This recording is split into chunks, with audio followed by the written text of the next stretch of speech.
नमस्कार दोस्तों, आप सुन रहे हैं मनु भंडारी द्वारा लिखित उपन्यास महाभोज। तो आइए आगे बढ़े। गाड़ी वापस आई देखकर बिखरे मजमे के कुछ लोग फिर सुकुल बाबू के इर्द गिर्द जमा हो गए। तो लठैत भी मजमे के साथ आ खड़े हुए, वैसे चुपचाप, पर उनके तेवर पर एक प्रश्न बहुत साफ लिखा हुआ था।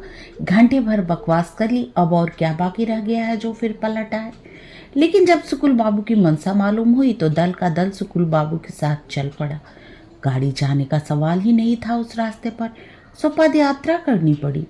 जुलूस के रूप में सब हीरा के घर पहुंचे, पर बेकार हो गया जाना। घर पर केवल 2 बच्चे ही मिले।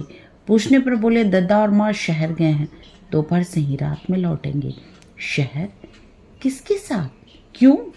एकाएक ढेर सारी शंकाएं उभर आई सुकुल बाबू के मन में। कहीं दा साहब ने ही न बुलवा लिया हो। वे इधर भाषण ही देते रह गए और उधर उन्होंने दूसरी घुट्टी पिला दी हो। क्या जाने बिंदा जीजा ले गया है। कौन बिंदा जीजा? रुकमा जीजी वाला।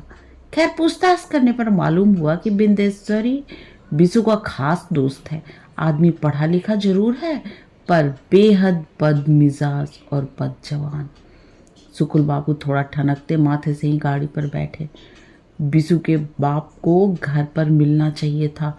वे आखिर बिसु की गमी में ही तो आए थे। कल से ऐलान करवा दिया था, उसके बावजूद कमबख्त शहर चला गया। इन देहातियों का कोई भरोसा नहीं, किस करवट बैठे। आज उसे सुकुल बाबू की बातें सुननी चाहिए थी। बातें न भी सुनता तो कम से कम उन्हें अपने घर आया तो देखता। खैर, गांव वाले ने तो देखा ही है, कैसे इतनी दूर पैदल चलकर वे गए। गांव वाले पर तो इसका असर जरूर हुआ होगा। लेकिन खा पी कर लेटे तो दिमाग के कोने में टंगा हुआ यह प्रश्न फिर कुरेदने लगा। बिसु के माँ बाप शहर क्यों गए? वो भी खास उस दिन जब उनका भाषण था। जरूर दा साहब ने ही कोई चाल चली होगी।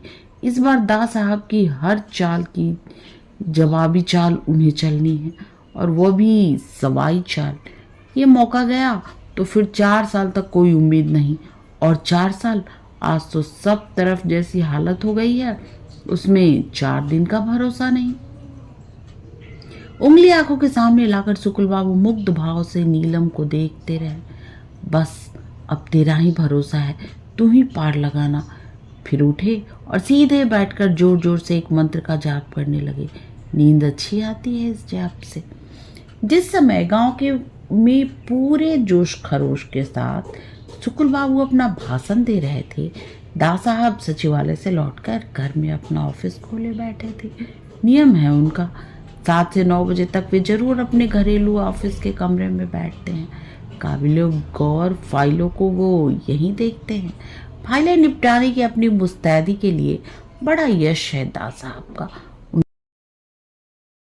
उनका विश्वास है कि काम वही अच्छा जो अपने हाथों से हो और अपनी नजरों के नीचे हो।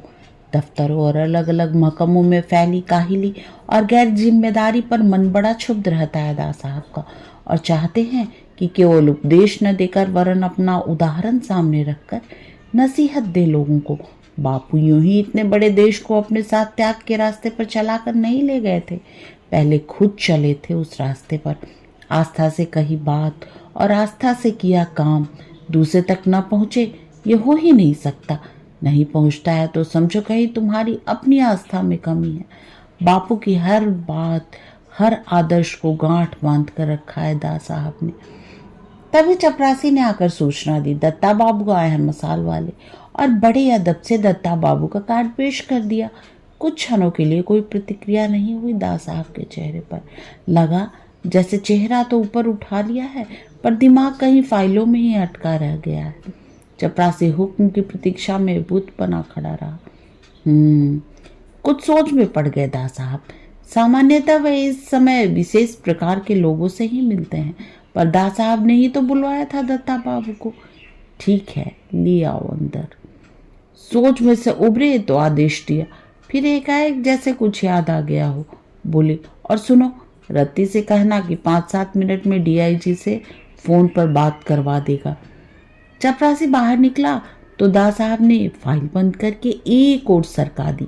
फाइल मेज पर से नहीं सरकी, दिमाग और चेहरे पर से भी सरक गई।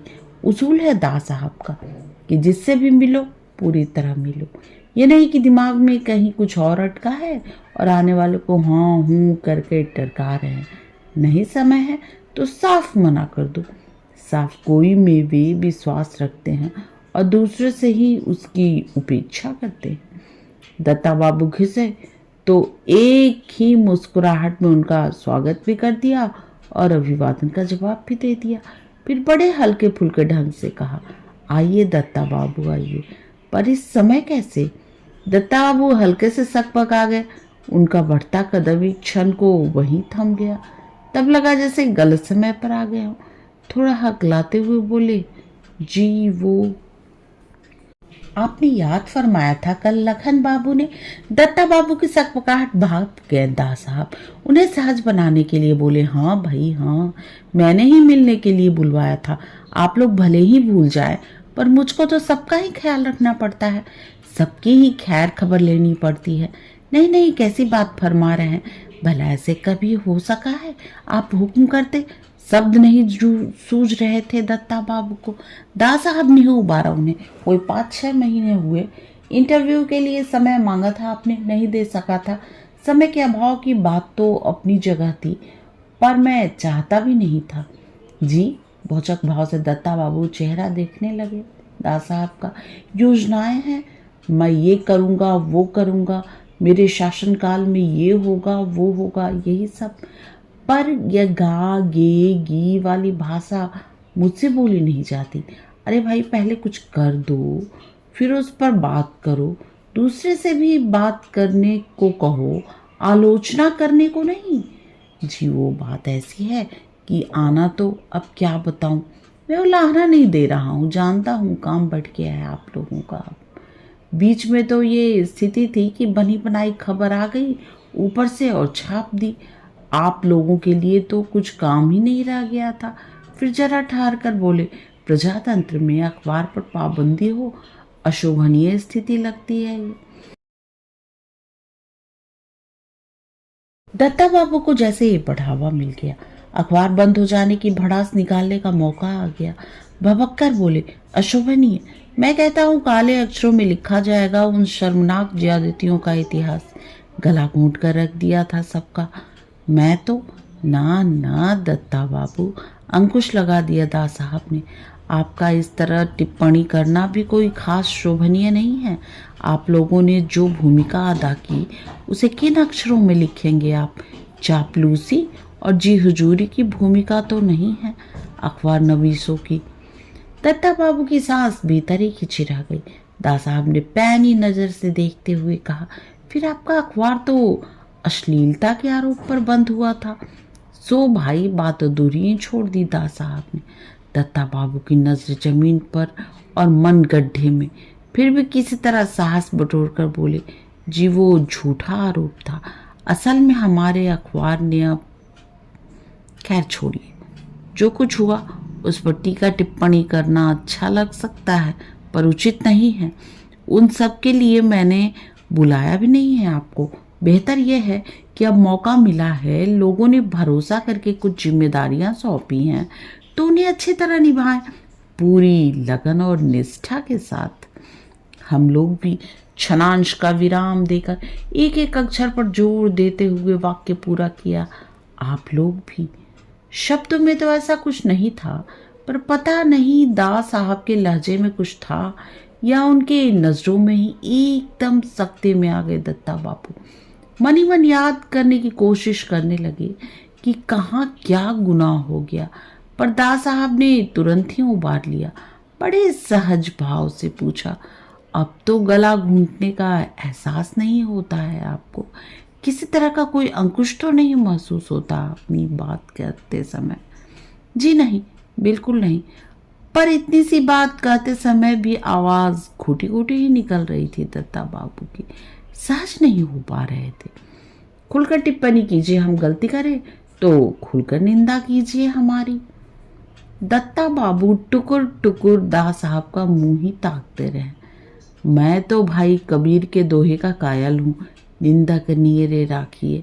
प्रशंसक से निंदक ज्यादा हितैषी होता है, हमेशा आपको सतपथ पर रखता है। आदमी एक बार उस गुर को समझ ले तो हमेशा के लिए भटकने से बच जाए, पर स्वभाव है आदमी का, प्रशंसा ही अच्छी लगती है उसे। हंस पड़े दा साहब।